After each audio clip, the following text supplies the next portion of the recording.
Excitement in the kitchen. Say, let's see the excitement. All right. Just you come along with me and I'll show it to you.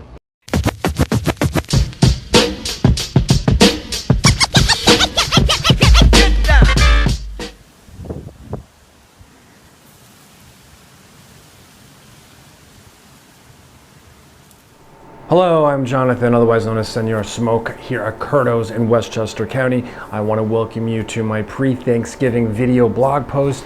Yes, we are celebrating all things having to do with the great turkey today. This is my turkey prop over here. And it's supposed to be a 25 pounder. It's a little deflated. It's probably down to about 15, 16 pounds now. We'll have to help him out. But anyway, I want to talk about smoking bird because that is, I don't host Thanksgiving, so I unfortunately can't cook the big bird on this, the feast day. And what I've done the last couple of years instead is I have cooked a pre-Thanksgiving turkey the weekend before. So last year, 2015, I used the Memphis Grill. It was actually one of my first cooks with the Memphis, and I smoked a large bird. I think it was about 18 pounds, at least for my smallish family, and did a pretty damn good job. I mean, the Memphis Grill, it's really set it and forget it, very easy to use. It's like an oven, and I did a good job with that. And there's probably some pictures floating by right now of the results. But this year I decided to do something different. I wanted to break out my Kamado Joe, which I don't want to say I abandoned it, but I just, I didn't really use it as much this summer. This was really the summer of the Alfresco, and continuing to use the Memphis in all of its incredible versatility. So I got the Kamado Joe, and I think I had a great vision for what this was going to turn into, and I can tell you, as I'm just a very transparent dude, I semi-ruined the bird. So what I'm going to talk about today is how not to smoke your turkey if you are using, and you could, Big Green Egg fans, Primo fans, whatever Kamado vessel that you're using, you can actually learn from this video as well. It's not just for the Kamado Joe users, but the problem with the smoke, because I had it all going. I was at 200, it was a, let me backtrack for a second. The bird was about 12 pounds, it was small. So we were at a steady 275 degrees, and I smoked it for 3 hours.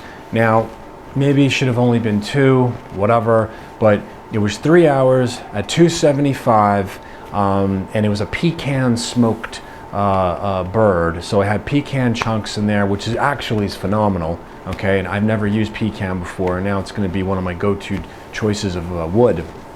But the reason why I ruined it, I don't want to say I ruined it, but it didn't come out great, is because I didn't use this. Okay, this is a heat shield, ceramic heat shield. This is very, very important for you Kamado users, okay? Now, I understand that for some folks, it wouldn't be an afterthought of using the ceramic heat shields. In all of the videos that I looked at on the web, yes, most people use them, but I just said to myself, I'm gonna be at a relatively low temperature, 275 degrees. There is a drip pan in the coals as well. Maybe I don't need to use this. And you know what? I should have. Because what happened was, after the 3 hours was up and I pulled the bird off, man, did it look pretty, okay? But I noticed that the breast meat was definitely dry. Now, the legs and the wings were fantastic, absolutely fantastic. Probably better than they were the year before when I cooked on the Memphis Grill. Because on the Kamado, you're getting direct flame. Okay, you're getting that direct wood smoke. It's just simply phenomenal. I mean, there's nothing that can replace cooking live over wood and fire. But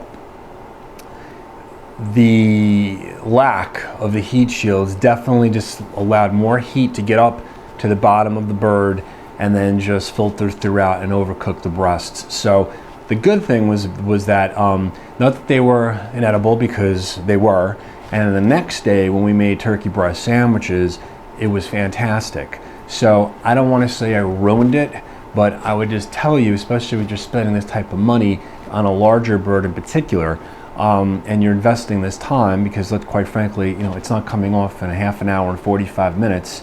This is a process. you want to make sure everything is buttoned up, and especially if you're having 20 some odd people over, you don't want to ruin things. So the number one thing is absolutely, you got to use the heat shields when you're smoking, and particularly with the turkey. I'm going to do this again, actually. We're going to probably have some people over in the period between Christmas and Thanksgiving and Christmas, and I'm going to smoke the turkey again, and unquestionably we will be using the heat shield. So the setup would be as follows. I'd get the turkey, I did brine it for 24 hours, I rubbed it down with a poultry rub that I have, and stuffed it with lemon. Actually, no, I didn't do lemons on this one. Various herbs and seasonings in the inside, and put it directly on the grates, nothing underneath it. We'll now have on the second level the heat shields, and then underneath we're going to have a drip tray. I mean, actually, in this case, I don't need the drip tray because the shields are there. So we'll probably just use the charcoal and the lump charcoal, and then some pecan wood. Now, this brings us to the second point that I would absolutely, you must pay attention to this because it's overlooked in many cases. The fuel that you use, the lump charcoal, is incredibly, incredibly important, because I did not use the Kamado Joe branded charcoal, which is fantastic. I instead used, oh man, I forgot the name of it. It's a very, very popular brand. It's red, it has a bunch of cowboys sitting around a campfire drinking. It's all over the place. You can find it at supermarkets. This charcoal is lousy, okay? First of all, there's way too much powder and dust in it. It doesn't burn clean, it doesn't burn long. I've had this issue as well with the Alfresco and my solid fuel insert. When I use this type of charcoal in there, it burns out way too quickly. The Kamado Joe burns cleaner, doesn't give off as much acrid smoke, and it maintains the burn for a much, much, much longer period of time. So, two things to take away. Number one, use your heat shields. They're very important. But number two, this is so fundamental. The fuel that you use is so, so important. You have to approach it with the same degree of care and diligence as when you go select the meat that you're going to use, okay? I mean, your grill is very important, but let's face it, the fundamentals are where you're getting your meat from, is it raised properly, et cetera, et cetera, et cetera. What kind of seasonings are you using? These are all fundamental building blocks of having an incredible cook, but the fuel that you're using is so important as well. And I have now bitten the apple and gotten a worm numerous times now because the fuel that I've been using, it's no good. So, and I'm not going to sit here and just pitch Kamado Joe lump charcoal at you. I mean, I do sell it. It is great. There's other brands as well. You can get crazy with lump hardwood charcoal. Some of these organic brands, that one out of St. Louis, whose name escapes me right now, the Wicked Charcoal, whatever, out of New England, is supposedly phenomenal, quite expensive. But don't ignore the fundamentals. Good charcoal, good fuel, use your heat shields, select the right type of bird, and don't go too crazy. Have a great Thanksgiving, enjoy the pics in the video, and much, much more to come.